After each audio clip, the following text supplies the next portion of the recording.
Hi, everyone. Thank you for joining us for how to keep your team motivated through uncertain times. My name is Victoria Johnson, and I'm the Customer Marketing Manager here at Upkeep. Before we get started, I'd like to get some housekeeping out of the way. We will record this session, and you'll receive a link to that recording in the next few days. So please feel free to forward that recording to those that missed today's webinar. And if you have questions during the presentation, over on the right-hand side, there's a question box. You can input your questions there. Go over the agenda.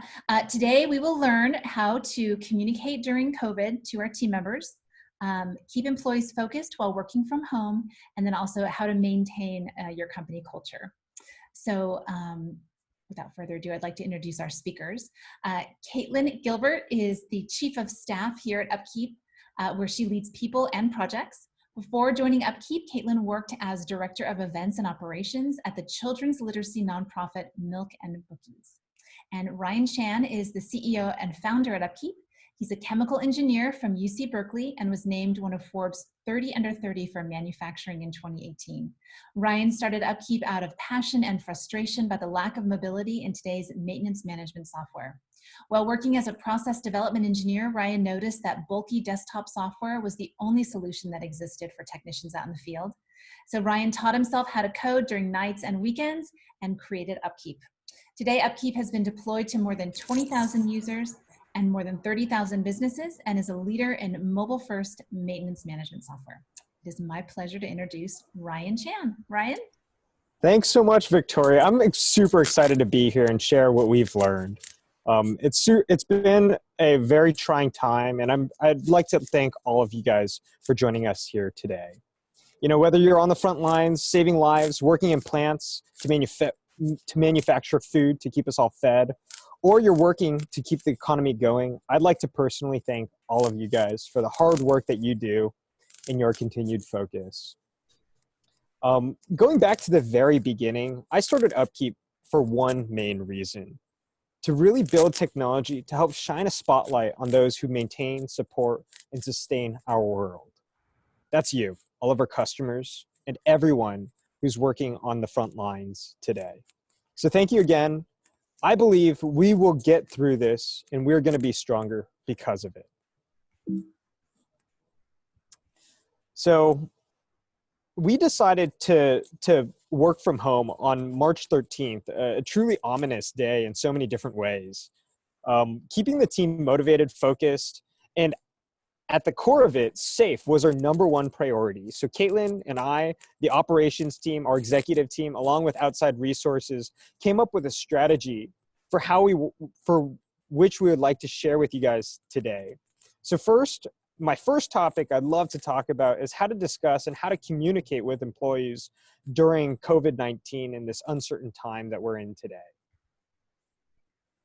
You know, the first thing that we realized as a team and as a company for this crisis meant over communication.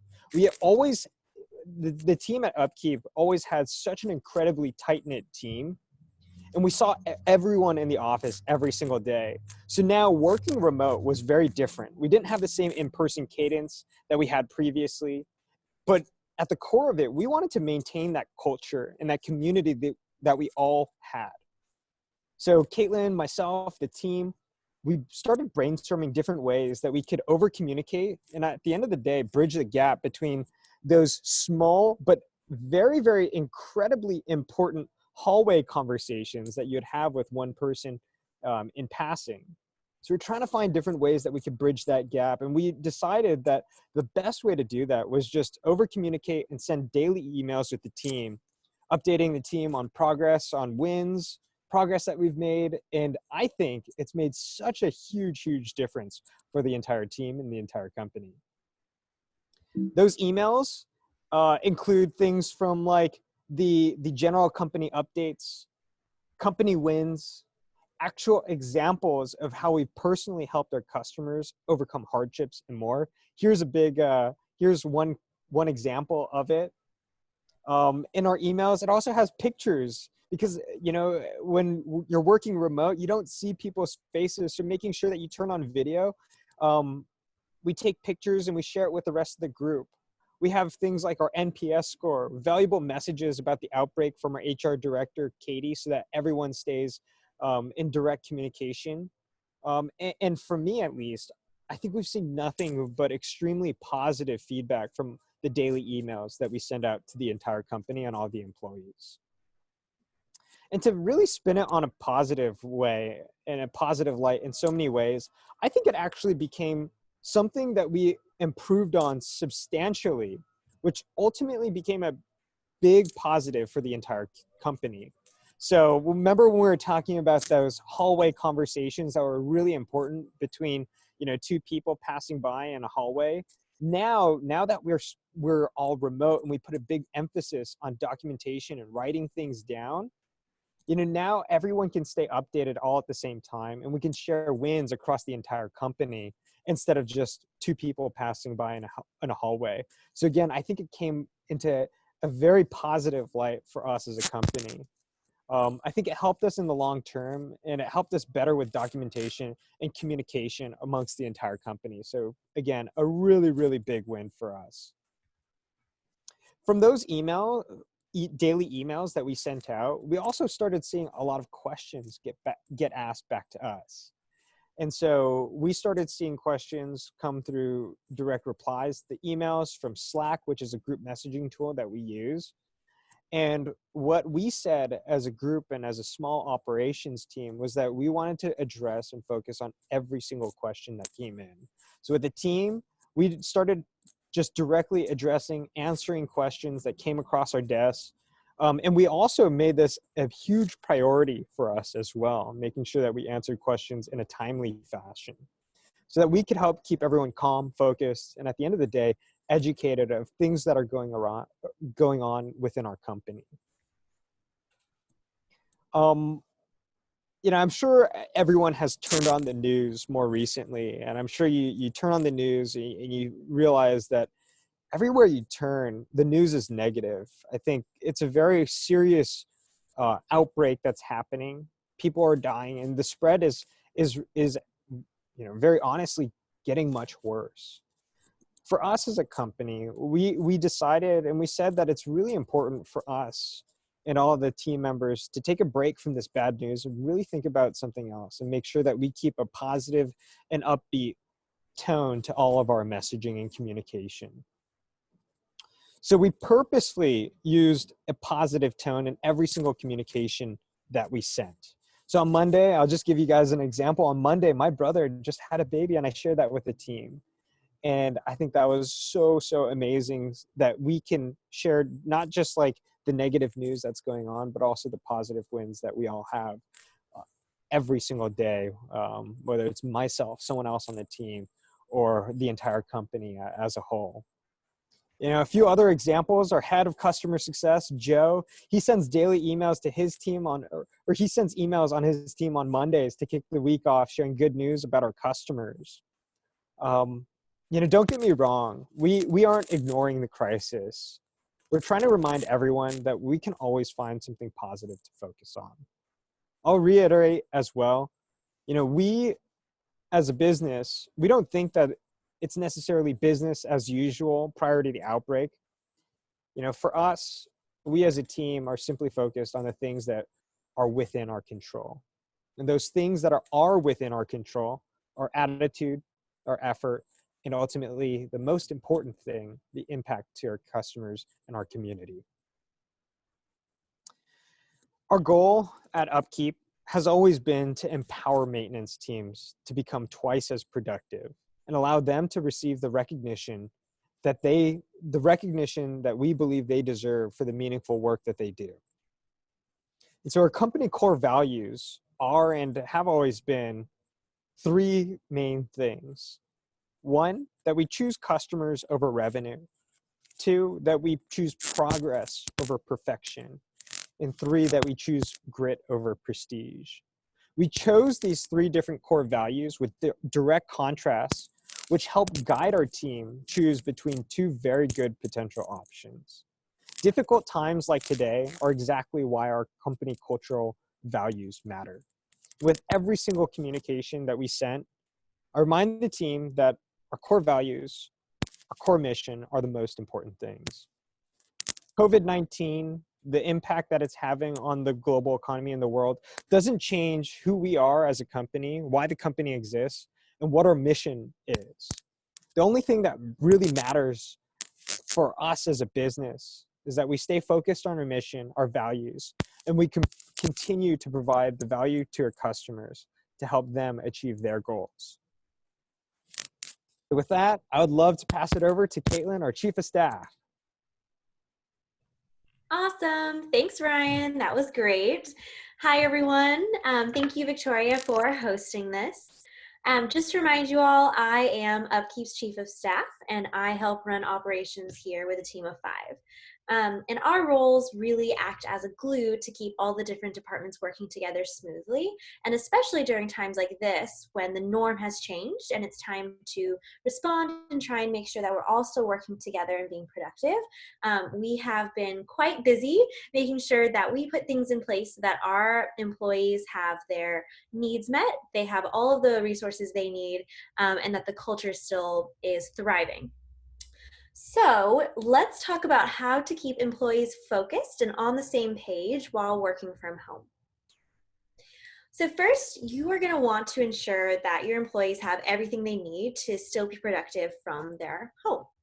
The day we sent everyone home from work, we allowed them to take their computers, their monitors, their headsets, anything that they normally use coming into the office. Once home, we had many hurdles we had to face.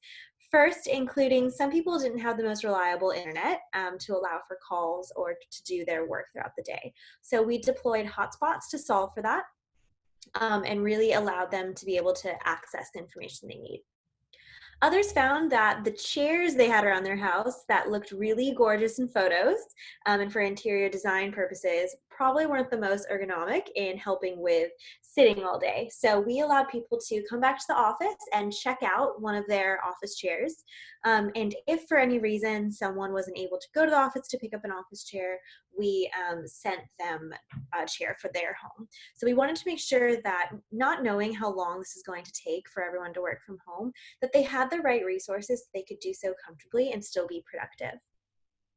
We've shipped monitors too, so really anything, again, that they needed to be accessible, we made sure to send over and keep a track of so that when we go back to the office, we'll know which items we need to bring back to the office. Here are a couple of examples of people's work from home setups. I'm pretty sure this is Ryan's command center setup. Is that right, Ryan? That is. Yes. So Ryan has 4 monitors. Not everyone has that many, but we made sure to give everyone as many monitors as they need to keep going. This is Joe, our VP of Customer Success home office. I love that he added a little touch of flowers to keep him motivated. So here at Upkeep, we use Slack, which is a messaging app to enable the team to come together and create channels for specific topics. On Friday the 13th, our first day work from home as a company, we created a whole new channel dedicated to talking about work from home items. So we, in there, posted the following set of expectations. And these expectations were both emailed in advance and then sent in that Slack channel that I just mentioned. And the goal here is to make sure that everyone is super clear on what the expectations were in this new normal. You know, how much time would they be given in advance to know when it's time to come back to the office? What are the expectations in terms of hours and things like that? So this is what we said. We said, how we'll work together as a company. Our usual Wednesday lunches as a company will still go on. They'll just be done remotely. Town halls, happy hours, they're all going to still happen. They're going to just all happen on Slack from the comfort of your own home. How we will work together as a team. So we will continue to have our normal stand-ups, and we actually have increased the amount of stand-ups so that we can increase the face-to-face time across the company. We are maintaining our one-on-one schedules. So at Upkeep, we have one-on-one time with all of our employees either once a week or every other week, we've made sure to protect that time so that our employees can have one-on-one time with their direct managers and share if there's any roadblocks in their way, how they're reacting to this shift, really just making sure we have protected time to talk with our employees and see how they're doing. So we made sure to say in our Slack channel expectations that those are going to continue, and make sure that you're still coming to those prepared and ready to share. How will we work together as individuals? So we asked our team to try as best they can to have a designated workspace, attend all scheduled meetings, and if they can, over communicate as much as possible about the reasons why. So keeping teammates in the loop when unreachable, say if something comes up, just making sure that you're sharing that information so people aren't worried for you, and that you are letting people know when you're unreachable. Keeping your calendar up to date and visible, and then making sure the contact information is updated. So that's an important one. We wanted to be very proactive and make sure that since people first started, their contact information in terms of their address, their phone number, or their emergency contact might have changed. And we asked everyone to take 5 minutes to make sure that that's up to date so that that's not something we need to scramble for later. Spelling it out really helped all of our employees understand what was expected of them during this period during work from home, and I think really helped everyone feel at ease and not have a lot of outstanding questions about what does this mean for us in terms of our day-to-day work life. So let's move to how I keep things running smoothly for my team in specific. Something that's worked for us that I'd love to share with you is that we now do 2 daily syncs. And that might seem like a lot, but reflecting on time in the office, there are just opportunities to chat with the team all the time, right? You pass each other in the hallway, you go by their desk. And so with working from home, we didn't have those opportunities. So we decided to add them to the calendar and just build them into our schedule. In the morning, we have a daily sync focused on tasks. You know, what are your goals for today? What are some blockers keeping you from doing that? Do you have bandwidth? And if so, how can we help out other departments or other team members? Really just making sure we're on the same page right at the start of the day. Then the second one in the afternoon is where we go in towards sharing more about what we're grateful for, what was our progress that day, and we try and keep it fun. So on the next slide, you'll see this is my lovely team. And this is an example of one of our fun afternoon check-ins. So it's really easy when you're working from home to kind of never stop working, right? You know, your home is your office, so it's not that much of a commute and it's really hard to context switch. So what we did is in these afternoon syncs, we really just try and allow a time for us to transition into evening and giving people permission to stop working and think about something else. So these afternoon syncs are, we usually play a game. So yesterday we showed show and tell. Show us something in your home that you're super proud of. And that really allowed us to connect one-on-one just on a personal human level and talk about something other than work and transition us into more of a, okay, now we'll see each other tomorrow for work time in the morning sync. Amazing. So another tip I'd love to share, it's something that's working for us over at Upkeep, is that we have a ton of incredible employees who are itching for something that they can do more. You know, everyone feels super fulfilled coming to work and providing value to our customers and helping through this time. But I think that even beyond that, we have people who are wondering, how can I help? What can I do in my free time? You know, how can I not feel helpless and hopeless at this time? So what we did is created a social impact task force, and that was opened up to the entire team. And we said, if you'd like to join our social impact task force, just let us know. We'll be sharing on a Slack channel ways that you can volunteer in your community, ways we can continue to provide value to our customers or in our communities. And we have had really great turnout for that. And people have felt really grateful to just have something to put that energy into. So while we're helping navigate the COVID-19 crisis, we've done things like send flowers to our retirement home partners. So we have customers who work in retirement homes and manage them. And we know that those are some of the most vulnerable populations. So as a thank you, we sent bouquets of flowers to those workers saying, thank you for being on the front lines and protecting them. We've also created a job board for maintenance and reliability professionals. So anyone who's lost their job can add their LinkedIn to this job board. We've also included any openings we're hearing about from our partners or customers. So people have one resource to look for maintenance and reliability jobs, as well as opening up in case there are any side businesses that our customers also have. If anyone wants to shop and support maintenance workers, we've added all resources in one place. We've also created a series of infographics to promote actions people can take to support frontline workers. So a lot of people are reaching out asking, how can we help people at the front lines who are doing essential activities? And so we created these series of infographics, one, to help us brainstorm how can people help, but two, spread the word. So it's been really wonderful seeing our employees sharing these different graphics, amplifying the message, and so really giving them an outlet has been awesome. Next up, let's chat a little bit about how to maintain a company culture while remote and not having that benefit of all being in the same space. First off, we really encourage everyone to communicate via Slack. And by that we mean, yes, checking in and sharing updates about work, but also sharing photos from their workspace, sharing photos of their lunch, just trying to give people an inside view visually of everything that's going on in their day-to-day.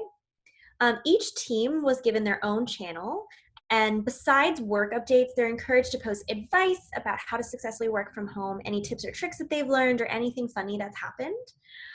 Here's a shot of our work from home Slack channel and some of our pup keeps.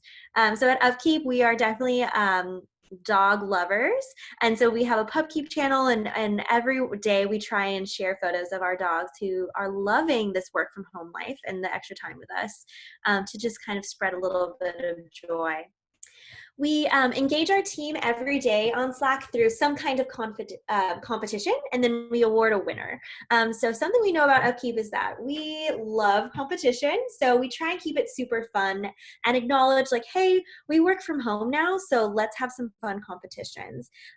For example, we had a coffee cup challenge. So we asked everyone share your favorite coffee mug from home, and operations picked our favorite mug as the winner. This one is actually our very own Victoria's mug, and she won this competition. So we loved doing this one and just seeing what everyone's home life is a little bit like. Another example would include, we asked for ideas for songs that we could create an Upkeep playlist of songs that perfectly encapsulate what it's like to work from home. And so our winner was Dale. He submitted Survivor by Destiny's Child. And it was just so fun to see the different songs that came in, to see how people through humor are coping with working from home. And Dale won an Amazon gift card for this submission. We also tried the funniest, most creative Zoom virtual backgrounds. So this is Carl hanging out with Ryan. This picture was taken at a ropes course we did in December. And so they're just hanging out. And Carl also won 2 cases of LaCroix for this submission. Something we knew about our team is that LaCroix is our #1 drink of choice besides coffee in the office. And so to bring a little bit of that work atmosphere to people's homes, we've been awarding cases of LaCroix as the prize. Next up, we really want to make sure that we are encouraging people to go outside, get some fresh air, take breaks, be in the sun. So whenever we can make a competition that encourages good, positive behavior, we do it. So this one was a sunshine selfie contest, and we said, everyone submit your selfie just outside in the sun, and we will randomly pick a winner. That's a tip I have for you all. We've shifted towards randomly picking a winner, because then everyone feels like they have a chance to win and we get more submissions. If you say, we'll pick the best, some people think like they don't want to submit because they're worried about the competition. So doing random winners gets you a lot of participation. We've seen a lot of increase. So this is John, who won a Postmates gift card for his submission, taking a walk around Sunset. Last but not least, leaning into the dog love here at Upkeep, National Puppy Day was this week. And so trying to acknowledge, some holidays that we would normally have acknowledged if we were working in the office, we asked for photos of the dogs at Upkeep and then awarded a Petco gift card to one of them. So this is Rebecca's pup living out his Lion King dreams. Awesome. So those are a little bit about the Slack competitions or ways we're hoping to encourage photos being shared. We encourage competition and different discussions. Something else we do is we assigned a pen pal. And by that, I mean, we have asked operations and different people to check in one-on-one with everyone on our team to ask questions like, do you have the tools you need for your role? But also, how are you affected right now? Do you know anyone that is sick? Do you need anything? Do you have the necessary supplies? And we'd really put a structure around that to make sure that every person on our team has a pen pal, as we're calling them, and can really just share how they're doing as an individual navigating this crisis right now. We also organize a Zoom lunch every day. So in our work from home channel that we spoke about, we add a Zoom link every day around 12 and just say, hey, if anyone is lonely during lunch, come join this Zoom channel and talk with us. And it's really interesting to see, how many people join that and just join kind of our virtual cafeteria. Um, for the pen pals, for example, here's a note that Hillary sent to Victoria just saying, hey, we're doing check-ins across the whole company. You can be very transparent and saying, I just want to see how you're doing. And you don't need to worry about trying to do it in a covert way. You can be very transparent and acknowledge what we're going through and say, we just want to see how you're doing and do let us know. And I think proactively asking those questions really puts in people's minds that you're there and you care for them. So even if you're noticing in your first few check-ins that people don't have anything to share, you never know when they will have something to share. And so this really opens the door and allows people to say, okay, my company cares about me, and let me reach out to them. All right, that's all for me. Victoria, do we have any questions? Caitlin, thank you so much. And that was so true. Just your thoughtfulness throughout this entire situation, and Ryan, yours too, has made my journey from working at a very exciting, enthusiastic office to working from home from my dining room table a very pleasurable experience. So thank you. And that's why I wanted to get everyone together and share these best practices, because they're fantastic. I mean, just to summarize, just over communicating is so important for employees. Just to make sure they still have that connection with the office, setting those expectations like you mentioned, keeping it positive, Ryan, so important, and then also helping each other, which I think you all do such a fantastic job. So just wanted to summarize that for everyone. Let's get to those questions. First one, what if you don't have Slack? Caitlin, do you want to answer this one? That's a really good question. So if you don't have Slack and are interested in, I think it is the time to invest in any kind of communication that allows you to speak with everyone. But let's just say for whatever reason, you're not able to utilize something like Slack right now, or a platform that allows for a chat feature. Just utilize what your company is already used to communicating through. So if it's through email, maybe you use daily emails like we mentioned, or maybe your daily email thread in the morning is work related, and then you send an email thread in the afternoon that's a little more fun related. So really just meeting your company where you already are. Where do most people already go for information? And can you turn those channels and those avenues into some kind of temporary community area where you set new traditions and new structures to stay all together? Love it. Thanks, Caitlin. Let me just take a sip out of my award-winning cup here. Next question. What if you're not working during this hectic time? Ryan, do you want to take that one? Sure, happy to. Sorry, if you're not working from home. Sorry about that. Not working from home. Yeah, I mean, many of our customers actually don't really have the luxury to work from home like we do as a tech company. Many of our customers are the ones who are turning wrenches, standing in front of equipment, repairing them if things break down. But if you have this time and you you don't have that luxury to necessarily work from home, to me that doesn't necessarily mean not work. I think this is more of a time than any time where companies are trying to find new ways to provide value and to utilize this very special opportunity to do the things that you've always wanted to do but maybe haven't always had the time to do it. So a few things that we've heard from some of our clients, customers, people in the industry, what we've heard them really focus on are two things. One, like training, planning, and education as like one core pillar. Like this is an amazing opportunity for us to all pick up those books that we've always wanted to read. Focus on planning for the next 6 to 12 months for a plant or the manufacturing line. And then the third one is, just education, picking up those books, finding all of those e-learning opportunities and resources. There are so many out there. This is a great, great time to do that when you're not necessarily working, standing in front of equipment like you normally are. And then the second piece behind that is just, again, thinking about all the different projects that you've always wanted to do, but never really had the time to do it. So for our customers who work in maintenance, reliability, that could mean cleaning up your backlog, digging deep into your data, running PM optimizations, and also doing root cause analyses. These are things that I believe, and a lot of our customers have suggested that you can do. You could do a 90% job, go 90% of the way without actually having to stand in front of that equipment.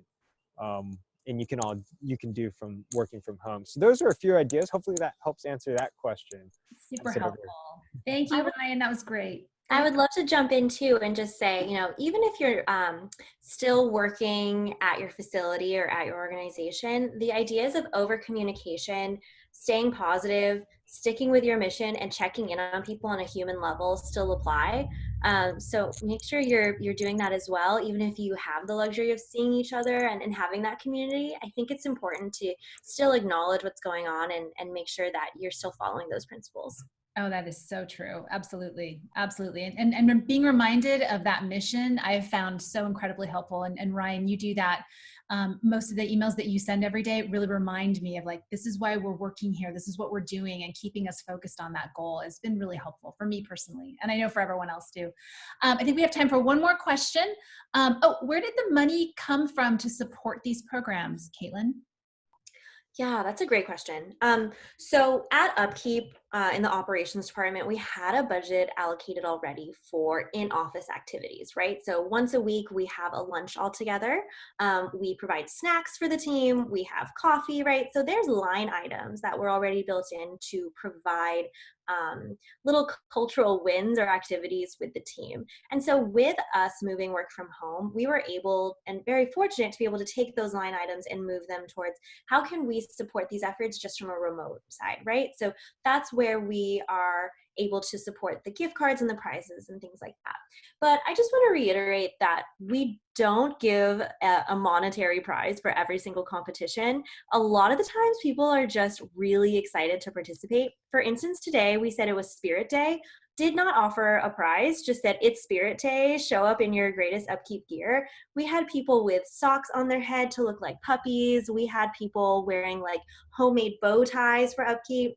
And I think it's just that people want to be a part of these different activities. So you can always say, who will be our culture queen or king for the day. You can make a graphic that's like of a trophy that you send out to the winner. It doesn't take much for people to get really excited to participate.